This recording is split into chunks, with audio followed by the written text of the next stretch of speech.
Você já pensou que o amor que se vive hoje em dia, será que ela não é uma mera ilusão, uma idealização perigosa que pode nos aprisionar na mente de um manipulador? Se vocês quiserem saber sobre o tema de hoje, fique conosco após o sinal da vinheta.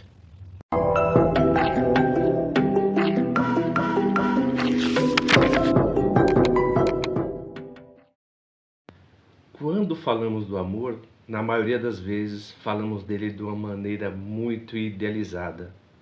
Por que fazemos isso? Porque quando falamos de amor, falamos dos sentimentos que temos e acreditamos que esses sentimentos são amor. Será que o amor é praticamente um sentimento, sim ou não? Se ele for um sentimento, ele é a nossa maior arma. É lógico que o amor é um sentimento, mas o interessante é que quando você idealiza esse sentimento acerca do amor é que pode ser muito perigoso. Porque você está dando, por exemplo, uma camada, vamos dizer assim, de subjetividade a esse sentimento. É aquela coisa, eu acredito. Eu acredito na crença que você vê que tem o mesmo aspecto.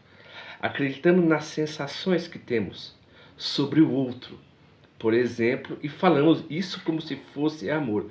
O interessante é que quando você conhece uma pessoa e você adora, você admira, na maioria das vezes você está adorando, está idealizando o sentimento que você tem por essa pessoa. Porque a sensação que você tem ao ver, ao ficar perto dessa pessoa é tão grande que o seu cérebro praticamente desliga. O córtex pré-frontal, ele desliga e você apenas vai ser ativado pelas sensações que você tem. Então você vê que, por exemplo, a racionalidade se quebra. Você cria uma projeção. Você já tem essa projeção.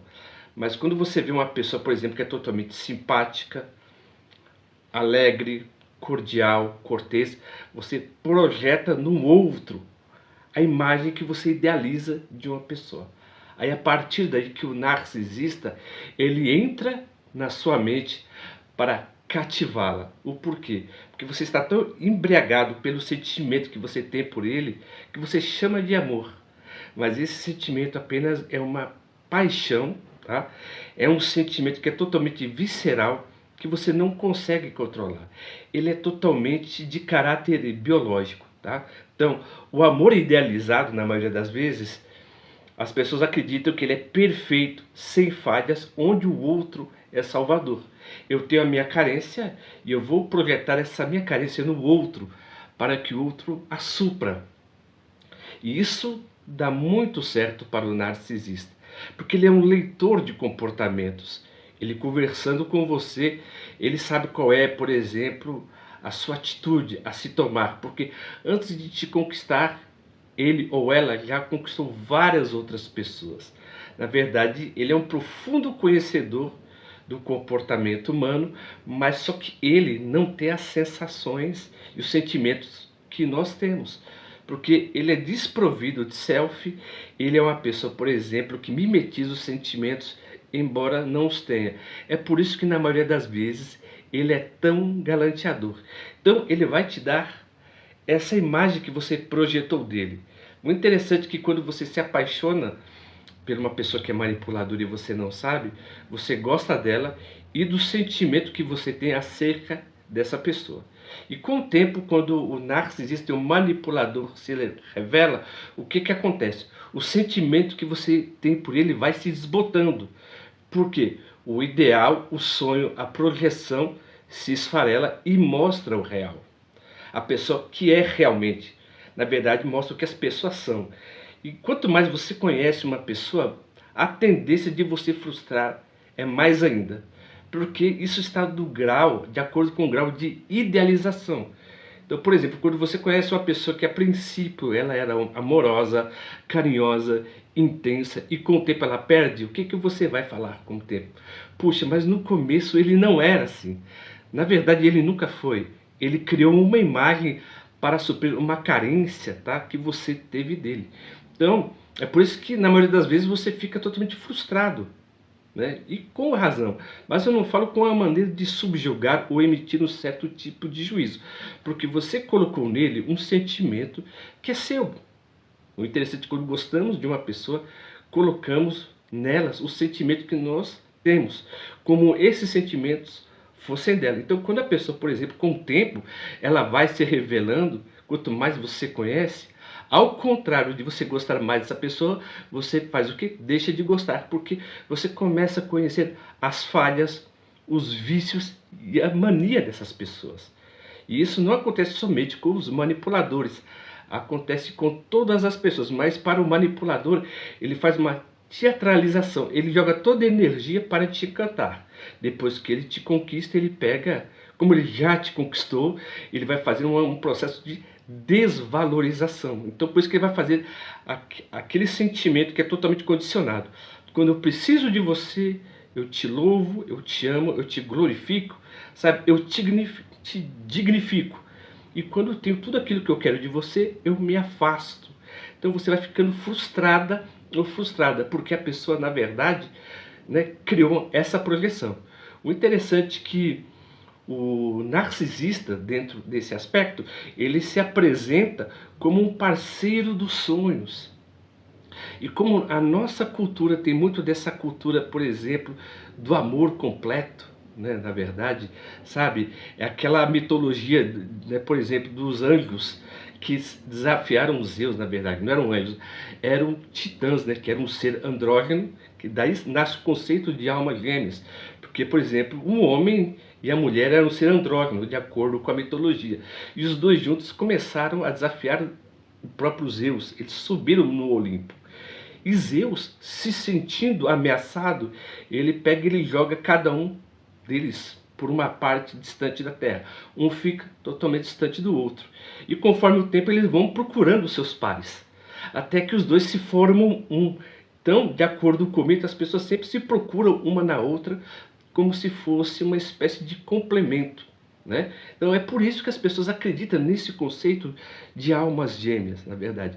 Acreditar que o outro vai procurar a sua carência. Se eu procuro no outro a minha carência, se o outro procura em mim a carência dele, na maioria das vezes vamos nos frustrar, porque eu estou projetando no outro aquilo que eu espero do outro, e o outro está projetando em mim aquilo que ele espera que eu dê para ele. E o narcisista, o manipulador, ele faz muito bem isso, apenas na maneira de conquistar. Depois, com o tempo, ele vai mostrando o seu verdadeiro caráter.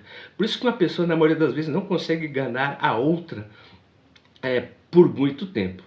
O interessante é que também dentro desse aspecto, a pessoa, quando está em contato, um relacionamento com o narcisista ou com a narcisista, ela se apega à ideia de voltar ao primeiro amor.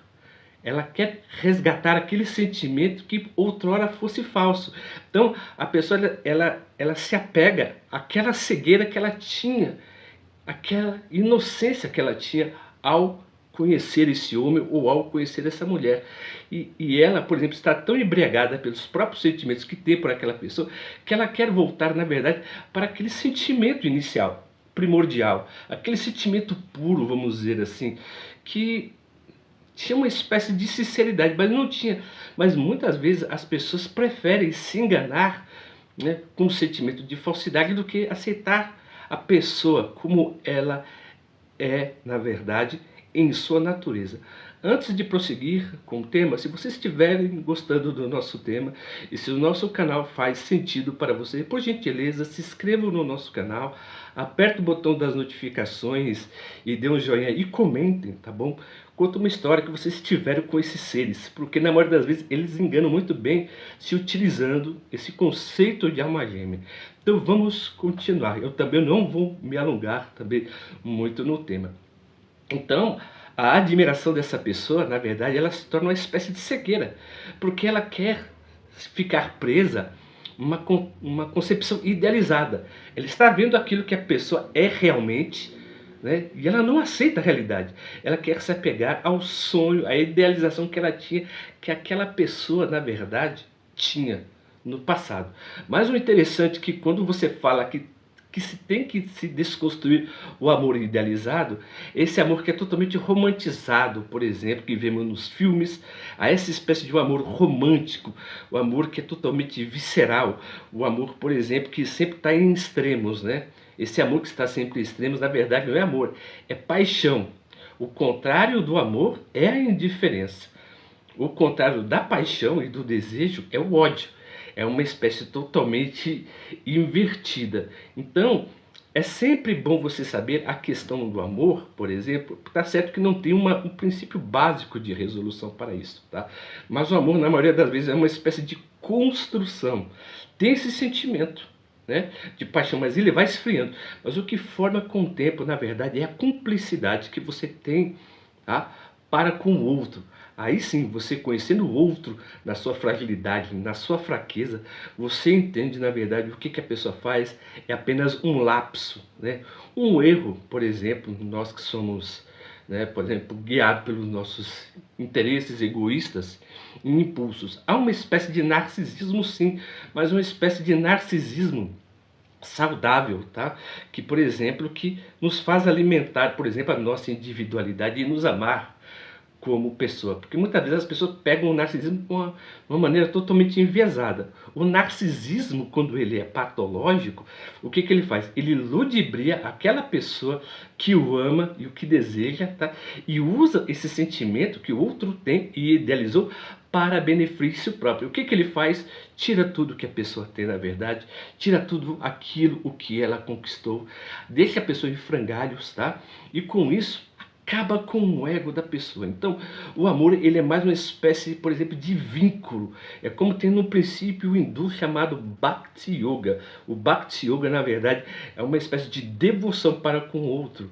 Um exemplo disso, a relação de uma mãe para com o filho. O filho pode frustrar a mãe deveras vezes, mas a mãe, por exemplo, ela tem, na verdade, algo que supera esse sentimento. É um vínculo, é algo muito mais vinculado, que é a sua existência, que é o seu tecido existencial. Então, amor é aquilo que se constrói e não aquilo que se sente.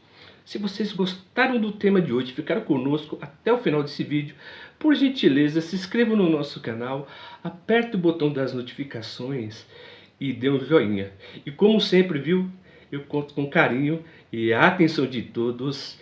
E depois eu vou publicar aqui mais um vídeo dando sequência a essa ideia de amor idealizado. Se vocês gostaram desse tema de hoje, comentem aqui no campo das notificações que eu darei, por exemplo, uma sequência à história do amor.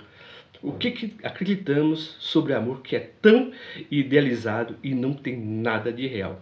Mas se vocês que ficaram conosco aqui, comigo, né, até o final desse vídeo, como sempre eu agradeço vocês, a atenção de todos e muito obrigado e até o próximo vídeo.